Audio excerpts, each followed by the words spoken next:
नमस्कार साथियों, स्वागत है हरिवंश राय बच्चन के काव्य संग्रह निशा निमंत्रण से अवतरित कविता आत्म परिचय में।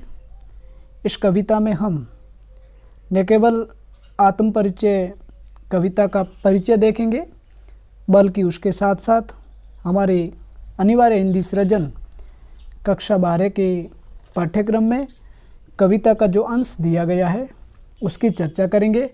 आप अगर पहली बार चैनल पर जुड़ रहे हैं तो चैनल को सब्सक्राइब कर बेल आइकन को ज़रूर दबा दें, ताकि हमारे नए वीडियो जो है वो समय पर आपको मिलते रहें।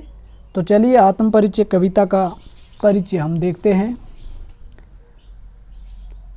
परिचय में आप देखिए कि यहाँ संग्रहित उनकी कविता आत्म परिचय अपनी अस्मिता, अपनी पहचान का बोध कराती है। सुख दुख को समभाव से स्वीकारते हुए जगजीवन से जुड़े रहकर जीने में ही आनंद है। सुख हो दुख हो कहने का भाव अर्थ यह है कि हमारे जीवन में परिस्थितियां चाहे कुछ भी हो, लेकिन हमें सदैव प्रसन्न रहना है, मस्त रहना है। ये आत्म परिचय कविता का मुख्य ध्येय है, उद्देश्य है।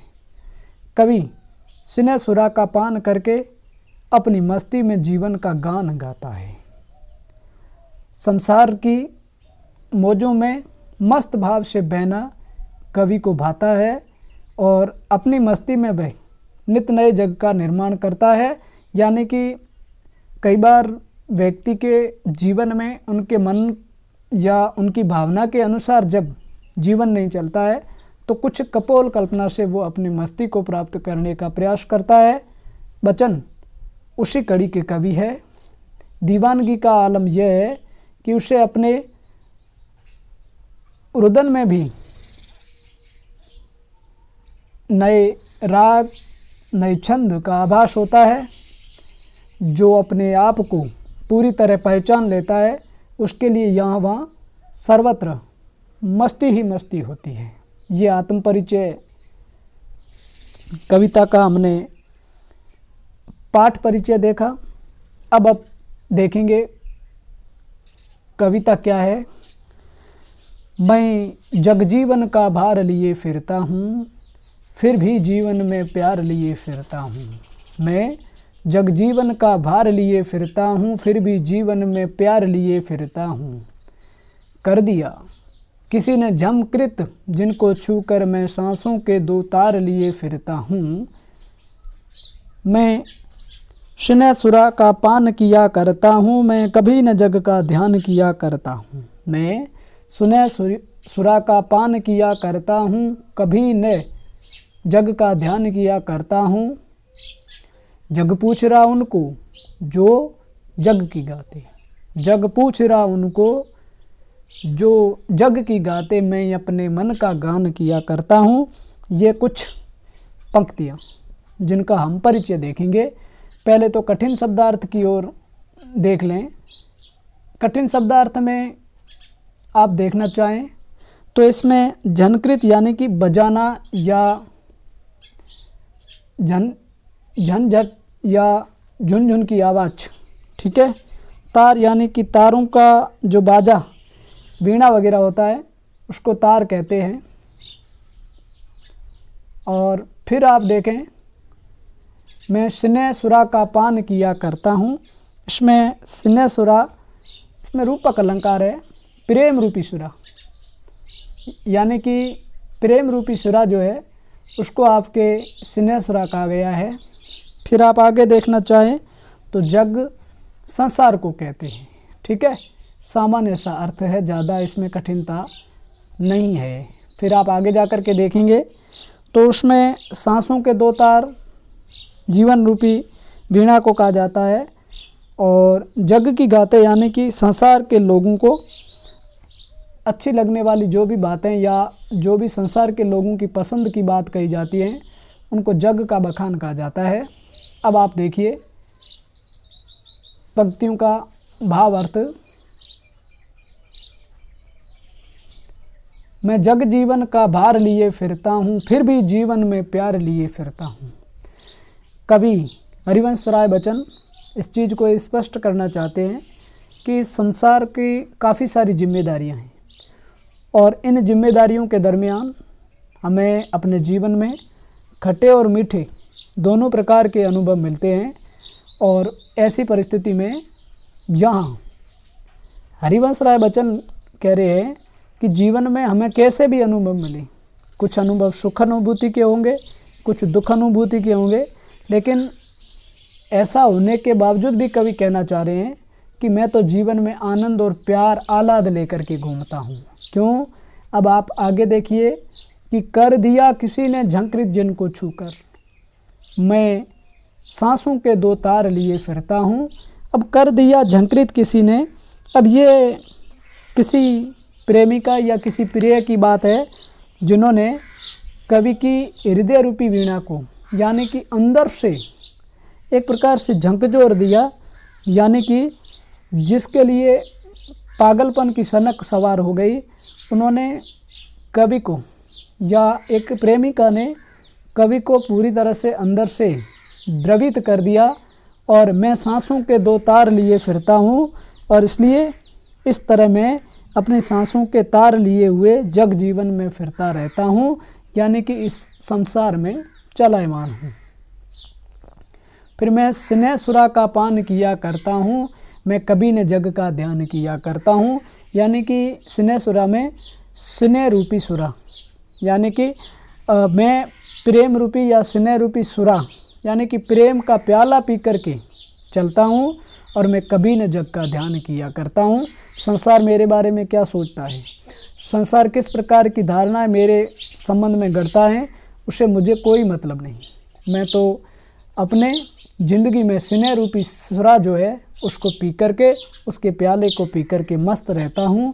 फिर आप आगे देखेंगे तो इसमें आपके जग पूछ रहा उनको जो जग की गाते, मैं अपने मन का गान किया करता। संसार उनसे बातें करता है या उन संबंध में जो यूँ समझें कि जो दूसरे लोग हैं वो जग की बातें यानी कि किसी की खुशामद करते हैं, किसी की प्रशंसा करते हैं। लोग ऐसे लोग होते हैं, इस संसार में भी है। और संसार के लोग जो खुशामद या प्रशंसा करते हैं उनसे तो लोग बातें करते हैं, उनसे अलग तरीके से पेश आते हैं। मैं उनमें से नहीं। बच्चन कहते हैं कि मैं अपने मन का गान किया करता हूँ, यानी कि मैं तो मेरे मन के अंदर प्रेम के संबंध में उठने वाले विचारों का उद्गार प्रकट करता हूँ, यानी कि मैं मेरी मस्ती में मस्त हूँ। मैं मेरे जीवन में प्रेम रूपी शराब को पी करके, उसके प्याले को पी करके मस्त रहता हूँ। फिर आप आगे देखिए अगली पंक्तियों को। मैं निज उर के उद्गार लिए फिरता हूँ, मैं निज उर के उपहार लिया फिरता हूँ। है ये अपूर्ण संसार ने भाता मुझको, मैं स्वप्नों का संसार लिए फिरता हूँ।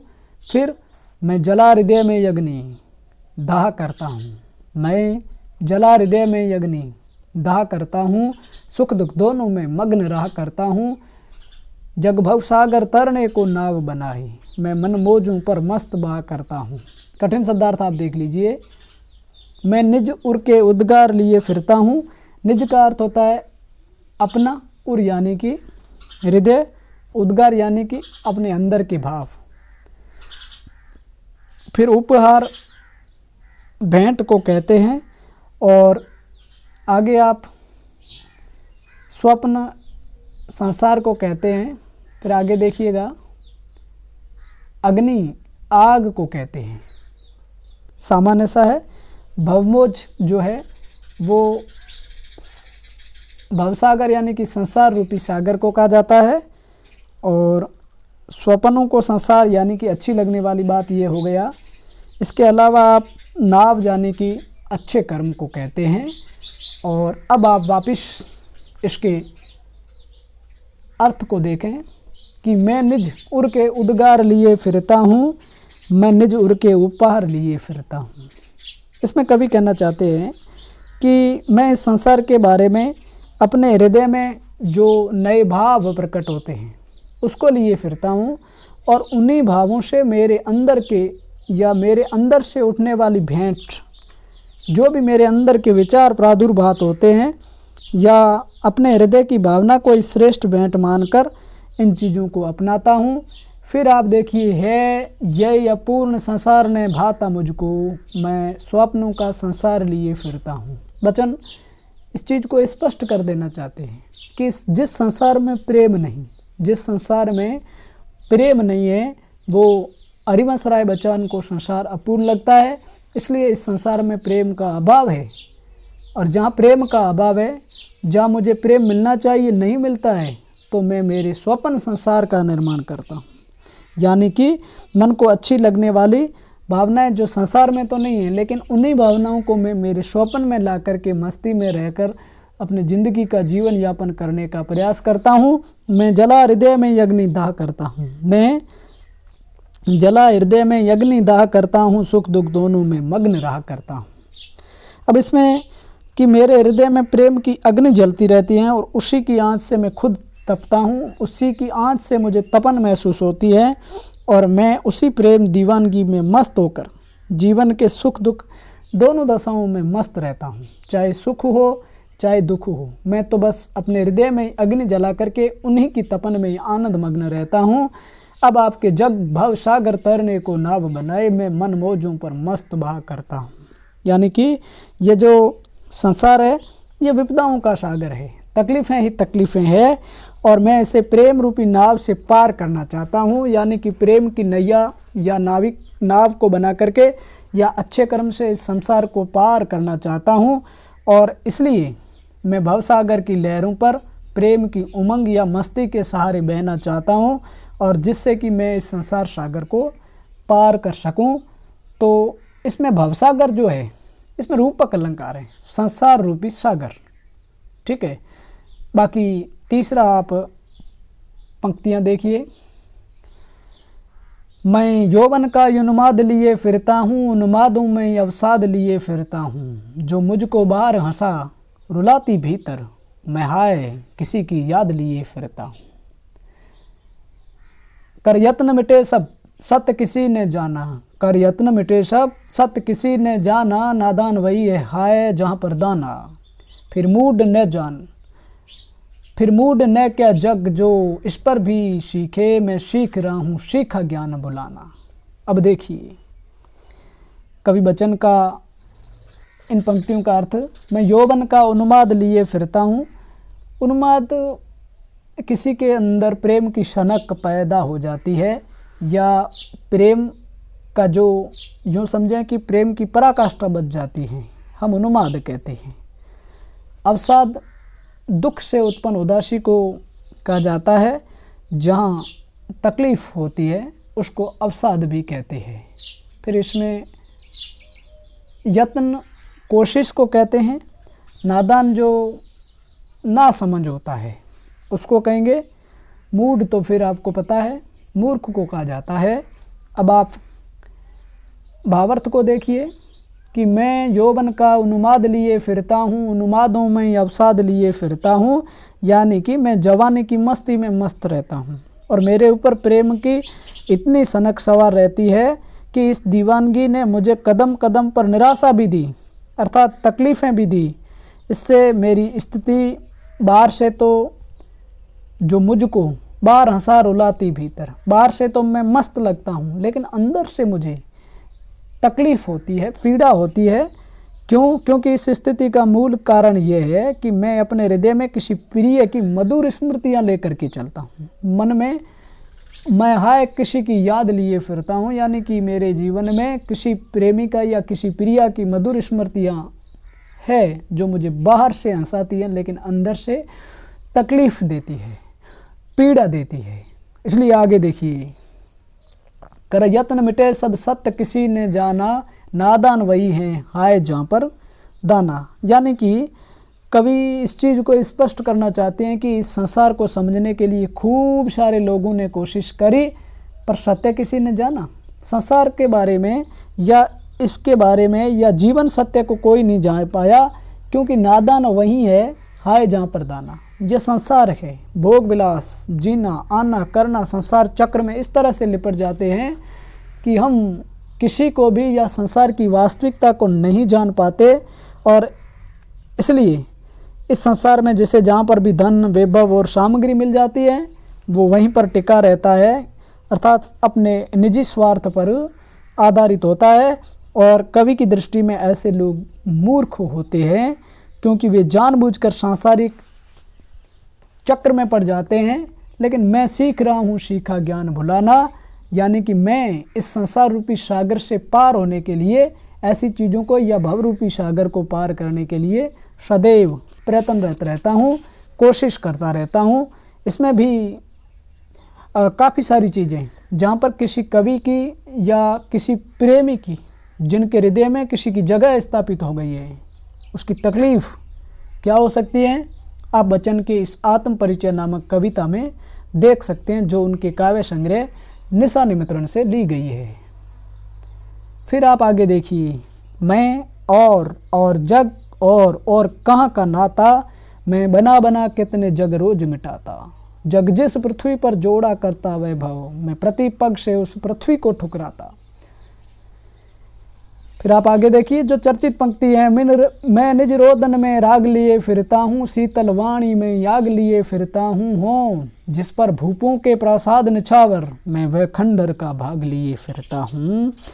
अब आप इसमें कठिन शब्दार्थ को देख लीजिए, जो कि हमारे भावार्थ को स्पष्ट करने में मदद करेंगे। वैभव धन दौलत को कहा जाता है, सामान्य सी बात है। और फिर आप आगे देखें तो पग जो है, पग रास्ते को कहते हैं, डगर को कहते हैं। इसमें कठिन शब्दार्थ ज़्यादा नहीं है, फिर भी राग प्रेम को कहते हैं, निज अपने को कहते हैं, रोदन रुदन को कहते हैं, और भूप राजा महाराजाओं को कहते हैं, प्रासाद महलों को कहते हैं, और खंडर अवशेष या टूटे हुए भवन को कहा जाता है। बाकी कोई ज़्यादा इसमें है नहीं जिसकी हम कठिन शब्दार्थ की बात करें। अब आप देखिए, मैं और जग और कहाँ का नाता, कवि स्पष्ट कर देना चाहता है कि मैं भावों में बहने वाला हूँ, और जबकि संसारी लोग दुनियादारी निभाते हैं।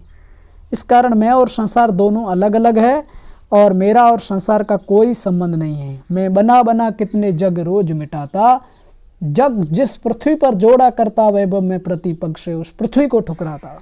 अब देखिए कि मैं रोज या मेरा तो इस संसार के साथ में अलगाव बना हुआ है, टकराट की स्थिति है। इसकी नए संसार की तो कल्पना मैं दैनिक जीवन में कई सारे संसार बनाता हूँ और बिखेर देता हूँ। और आगे कहते हैं कि यह संसार जिस धन और समृद्धि को या पैसे को एकत्र करने में लगा हुआ है, उसे तो मैं पूरी तरह ठुकरा देता हूँ, क्योंकि वो स्नेहसुरा का पान करते हैं। और आगे देखिए कि मैं निज रोदन में राग लिए फिरता हूँ, शीतल वाणी में याग लिए फिरता हूँ, हो जिस पर भूपों के प्रासाद निछावर, मैं वह खंडर का भाग लिए फिरता हूँ। कवि कहता है कि मेरे रोदन में भी प्रेम भाव है, मेरी तकलीफ़ में भी मेरी प्रेमिका के प्रति जो प्रेम भाव प्रकट होता है, मैं अपने गीतों में प्रेम के आंसू बहाता हूँ। और मेरी वीणा यद्यपि कोमल और शीतल है, लेकिन उसमें फिर भी आग है, यानी कि मैं गाता तो बड़े प्रेम उल्लास से हूँ, लेकिन मेरी तकलीफ़ उसी आग की भांति या आग की लपटों की भांति फैल जाती हैं कि हों जिस पर भूपों के प्रासाद निछावर, में वह खंडर का भाग लिए फिरता हूँ। अब आप देखिए कि इस धरती पर राजाओं के विशाल महल विद्यमान हैं, लेकिन प्रेम की निराशा के कारण वो सारा का सारा मेरे लिए तो एक प्रकार से अवशेष या खंडर की तरह है। और फिर भी मैं अपने जीवन रूपी खंडर को उन महलों पर न्यौछावर कर सकता हूँ, यानी कि मैं अपने हृदय में उसी खंडर रूपी प्रेम प्रासाद या प्रेम के महल को लेकर के चलने वालों में से हूँ। इसमें भी कई जगह अनुप्रास है, कई जगह रूपक अलंकार है, तो विरोधाभास भी आया है। मैं निज रोदन में राग लिए फिरता हूँ और शीतल वाणी में आग लिए फिरता हूँ। निज रोदन में राग नहीं होता और शीतल वाणी में आग नहीं होती, तो यहाँ विरोध का संकेत दृष्टिगत होता है, विरोधाभास अलंकार प्रयुक्त हुआ है। अंतिम पंक्तियाँ देखिए कि मैं रोया इसको तुम कहते हो गाना, मैं रोया इसको तुम कहते हो गाना। मैं फूट पड़ा तुम कहते छंद बनाना, क्यों कभी कहकर संसार मुझे अपनाए, मैं दुनिया का हूँ एक नया दीवाना। मैं दीवानों का वेश किए फिरता हूँ, मैं मादकता निश्चेष लिए फिरता हूँ, जिसको सुनकर जग झूम उठे लहराए, मैं मस्ती का संदेश लिए फिरता हूँ। कठिन शब्दार्थ देख लीजिएगा। कठिन शब्दार्थ में कोई ज़्यादा मुश्किलें नहीं आती हैं, क्योंकि हरिवंश राय बच्चन जो है उनकी खड़ी बोली की, या यूँ समझें कि एकदम सरल और सात्विक शब्दावली का प्रयोग है। तो ऐसे में ज़्यादा किसी प्रकार की तकलीफ़ की हम कल्पना नहीं कर सकते। फिर भी बेहद ज़रूरी हो जाता है कि हम कठिन शब्दार्थ को देख करके चलें। इससे क्या होता है कि हम पाठ का स्पष्टीकरण भी कर सकते हैं। वापिस चलिए। मैं रोया इसको तुम कहते हो गाना, कोई ज़्यादा इसमें कठिन शब्दार्थ वाला है नहीं। और आगे देखेंगे तो भी दीवाना मस्त मौला को कह सकते हैं, जो मस्त है उसको कह सकते हैं। मादकता जो है, मादकता किसे कहेंगे, जो एक प्रकार से आप यूँ समझें नशे की स्थिति को कह सकते हैं। निशेष यानी कि जो पूर्ण है, शेष कुछ भी नहीं बचे, उसको कहते हैं। आगे मैं मस्ती का संदेश लिए फिरता हूँ। अब इसमें कोई ज़्यादा कठिन शब्द है नहीं। तो फिर देखिए, इनके परिचय को देखने के बाद में अब हम सरलार्थ करेंगे। मैं रोया इसको तुम कहते हो गाना, मैं रोया इसको तुम कहते हो गाना, मैं फूट पड़ा तुम कहते छंद बनाना। कवि कहता है कि जब मैं रोया, या मैंने अपने हृदय के करुण शब्दों में या तकलीफ़ से रोया, तब आपने उसको क्या कह दिया, गाना गाया जा रहा है। यानी कि मैं तो ये अपने हृदय की तकलीफ़ को प्रस्तुत कर रहा था। और आगे देखिए, मैं फूट पड़ा तुम कहते छंद बनाना। और दूसरी बात कि मेरे हृदय में या हृदय के शब्द या हृदय के भाव फूट पड़ते हैं, लोग उनको कहते हैं कि ये तो छंद बनाए जा रहे हैं। मैं दुनिया का हूँ एक नया दीवाना, अपितु मैं तो एक प्रेम दीवाना हूँ। मेरा हृदय जो है वो प्रेम की दीवानगी से पूरी तरह मस्त रहता है। मैं दीवानों का वेश किए फिरता हूँ, मैं मादकता निश्चेष लिया फिरता हूँ, जिसको सुनकर जग झूम उठे लहराए, मैं मस्ती का संदेश लिए फिरता हूँ। और यहाँ हरिवंश राय बच्चन कहना चाहते हैं कि मैं संसार में प्रेम दीवानों की तरह चलता रहता हूँ, और जहाँ भी जाता हूँ दीवानगी से सारे इन्वायरमेंट को, वातावरण को मस्त कर लेता हूँ, और प्रेम और यौवन के जो गीत गाता हूँ, और मेरे गीतों में ऐसी मस्ती है जिनको सुनकर के सारे लोग प्रसन्न हो जाते हैं या झूम जाते हैं। इसलिए मैं प्रेम और शांति, मस्ती और आमोद प्रमोद का संदेश लिए फिरता हूँ। इस तरह से हरिवंश राय बच्चन की जो आत्म परिचय नामक कविता निशा निमंत्रण का अंश यहाँ पूरी होती है। और यदि आपने पूरी तरह से वीडियो को सुना है तो मैं समझता हूँ अच्छे से समझा होगा। मिलेंगे फिर इस प्रकार के वीडियो के साथ। इस वीडियो में इतना ही, लेते हैं आप सभी से इजाज़त। आप सभी को जय हिंद, वंदे मातरम।